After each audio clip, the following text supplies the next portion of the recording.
আসসালামু আলাইকুম সুপ্রিয় ষষ্ঠ থেকে নবম শ্রেণীর শিক্ষার্থী ভাই বোনেরা, আশা করি তোমরা সকলে ভালো আছো। তোমাদের ষান্মাসিক সমষ্টিক মূল্যায়ন অর্থাৎ অর্ধবার্ষিক পরীক্ষায় তোমাদের কি বই নিয়ে যেতে হবে, অর্থাৎ কোন কোন উপকরণগুলো তোমাকে বাড়ি থেকে নিয়ে যেতে হবে এবং কোন উপকরণগুলো শিক্ষক তোমাদেরকে পরীক্ষার দিন সরবরাহ করবে, সেই সকল বিষয় নিয়ে বোর্ড থেকে যে নির্দেশনা এসেছে সেই বিষয়টা নিয়ে আজকের এই মূলত ভিডিওটি। সো প্রিয় শিক্ষার্থীরা, তোমরা একটু এইচডি কোয়ালিটির ভিডিওটি দেখবা, তাহলে লেখাগুলো স্পষ্ট তোমরা দেখতে পাবে। এখানে যে ষান্মাসিক সমষ্টিক মূল্যায়নে উপকরণ সংক্রান্ত যে নির্দেশনা, অর্থাৎ সাধারণ উপকরণ যেগুলো বিশেষ ক্ষেত্রে প্রয়োজন হবে, যেমন প্রতিষ্ঠান অর্থে সরবরাহ করবে, প্রতিষ্ঠান থেকে অর্থাৎ শিক্ষকরা তোমাদেরকে যেই উপকরণগুলো সরবরাহ করবে সেটা হচ্ছে 16 পৃষ্ঠার একটি খাতা, অর্থাৎ যেটাকে তোমাকে এককভাবে যেটাকে লিখতে হবে। এরপর শিক্ষার্থী মূল্যায়ন নির্দেশিকা, অর্থাৎ তোমাদের প্রশ্নপত্র যেটি বলা হয়, প্রশ্ন তোমাদেরকে শিক্ষকরা সরবরাহ করবে। Sign pen, marker pen, stapler, A4 সাইজের কাগজ, এগুলো হচ্ছে শিক্ষকরা তোমাদেরকে সরবরাহ করবে। তাহলে এখন প্রশ্ন হচ্ছে, আমাকে বাড়ি থেকে কি নিয়ে যেতে হবে? তোমাকে বাড়ি থেকে নিয়ে যেতে হবে একটা কলম নিয়ে যেতে হবে, পেন্সিল নিয়ে যেতে হবে, এরপরে ইরেজার বা রাবার শার্পনার, স্কেল, এই বিষয়গুলো তোমাকে নিয়ে যেতে হবে এবং বোর্ড নিয়ে যেতে হবে, যেটা উপরে রেখে তোমাকে লিখতে হবে। ওকে, আচ্ছা। এরপরে বিষয়ভিত্তিক কিছু নির্দিষ্ট নীতিমালা রয়েছে, সেগুলো দেখো। বাংলা পরীক্ষার দিন যখন ষষ্ঠ থেকে নবম শ্রেণীর সকল শিক্ষার্থী পাঠ্য বই নিয়ে আসবে, অবশ্যই তোমরা পাঠ্য বই নিয়ে যাবে। দেখো, প্রতিদিন তোমরা বাংলার ক্ষেত্রে ষষ্ঠ থেকে নবম শ্রেণীর শিক্ষার্থীরা তোমরা পাঠ্য বই নিয়ে আসবে। এরপর দেখো, গণিত পরীক্ষার দিন তোমাকে কি কি করতে হবে। সপ্তম ও অষ্টম শ্রেণীর শিক্ষার্থীরা গণিত পাঠ্য বই এবং পুরনো ক্যালেন্ডারের কাগজ, আঠা নিয়ে আসবে। তবে এক্ষেত্রে ষষ্ঠ শ্রেণীর শিক্ষার্থীদেরকে বলছে বই নেওয়া লাগবে না। আচ্ছা, এরপরে দেখো, বিজ্ঞান পরীক্ষা দিন ষষ্ঠ থেকে নবম শ্রেণীর শিক্ষার্থীরা সকল শিক্ষার্থী অনুসন্ধানী পাঠ ও অনুশীলনী বই নিয়ে আসবে। এটা হচ্ছে ষষ্ঠ থেকে নবম সকলেই বই নিয়ে যেতে হবে।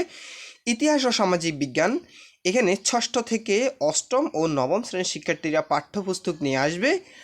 ডিজিটাল প্রযুক্তি শিক্ষা প্রতিষ্ঠান ষষ্ঠ ও সপ্তম শ্রেণীর জন্য কাছে 4 থেকে 5টি আটা সরবরাহ করবে।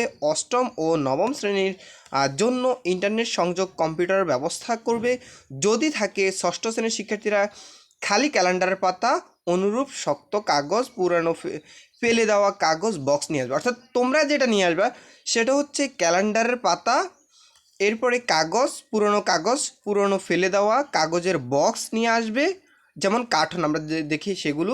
এরপরে শুধুমাত্র সপ্তম শ্রেণীর শিক্ষার্থীরা পাঠ্যপুস্তক নিয়ে আসবে। আচ্ছা, এটা হচ্ছে ডিজিটাল প্রযুক্তির ক্ষেত্রে। স্বাস্থ্য সুরক্ষা যদি দেখি, সপ্তম শ্রেণীর শিক্ষার্থীদের জন্য শিক্ষা প্রতিষ্ঠান ওজন ও উচ্চতা পরিমাপক সরবরাহ করবে।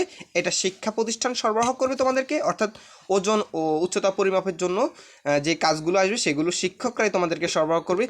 শুধু সপ্তম শ্রেণীর শিক্ষার্থীরা পাঠ্য বই নিয়ে আসবে। স্বাস্থ্য সুরক্ষা বিষয়ের দিন শুধু সপ্তম শ্রেণীর শিক্ষার্থীরা বই নিয়ে আসতে হবে।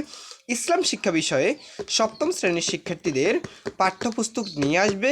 অষ্টম ও নবম শ্রেণীর শিক্ষার্থীরা ক্যালেন্ডার, খালি কাগজ নিয়ে আসবে এবং প্রতিটি প্রতিষ্ঠান 4 থেকে 5টি রং পেন্সিল বক্স সরবরাহ করবে। এবং রং পেন্সিলের যে কাজগুলো সেখান থেকে শিক্ষকরা তোমাদেরকে সরবরাহ করবে। এক্ষেত্রে যদি প্রতিষ্ঠানের সেই রকম যদি কোয়ালিটি মেনটেন যদি না করে, তবুও তোমরা নিজে থেকে শিক্ষার্থীরা নিয়ে আসার চেষ্টা করবে, যাতে তোমার যেই মূল্যায়নের কার্যক্রমে যাতে ব্যাঘাত না ঘটে। ঠিক আছে? আচ্ছা, হিন্দু ধর্ম, বৌদ্ধ ধর্ম, খ্রিস্টান ধর্ম, এগুলো নবম শ্রেণীর শিক্ষার্থীদের জন্য কয়েকদিন জাতীয় ও স্থানীয় সংবাদপত্র প্রত্যেক দলের জন্য কয়েকটি করে সরবরাহ করবে। অর্থাৎ সংবাদপত্র, পুরাতন যে খবরের কাগজগুলো রয়েছে সেগুলো তোমাদেরকে শিক্ষকরা দলে দলে, এখানে দলগত কাজ থাকবে মেবি, তো এখানে তোমাদেরকে সরবরাহ করবে। এরপরে দেখো, শিল্প সংস্কৃতি, সকল শিক্ষার্থীর জন্য প্রতিষ্ঠান 20 জন দলের কাজের জন্য 4 থেকে 5টি রং পেন্সিল বক্স, আঠা, কাঁচি ও রঙিন কাগজ, বিভিন্ন আকৃতির শুকনো পাতা, পরিবেশনা প্রয়োজনীয় বিবেচনায় কয়েকটি রং ও ওড়না সরবরাহ করবে। ঠিক আছে? এই যে দেখো, কিছু কিছু ম্যাটেরিয়ালস বা যে উপকরণগুলো কিছু কিছু ক্ষেত্রে তোমার মনে হতে পারে তোমার শিক্ষা প্রতিষ্ঠানের শিক্ষক তোমাদেরকে দিবে না, তখন তোমাকে কিন্তু ওই কাজগুলো কিন্তু শিক্ষা প্রতিষ্ঠানে তোমাকে কিন্তু মূল্যায়ন খাতায় তোমাকে কিন্তু লিখতে হবে বা করতে হবে। তখন তোমাকে পূর্ব প্রস্তুতি যদি তুমি থাকো বা তোমার যদি বাড়িতে থাকে, তুমি চাইলে নিয়ে যেতে পারো। ঠিক আছে? এটা হচ্ছে তোমার নিজে থেকে তোমার নিজের প্রতি প্রস্তুতি।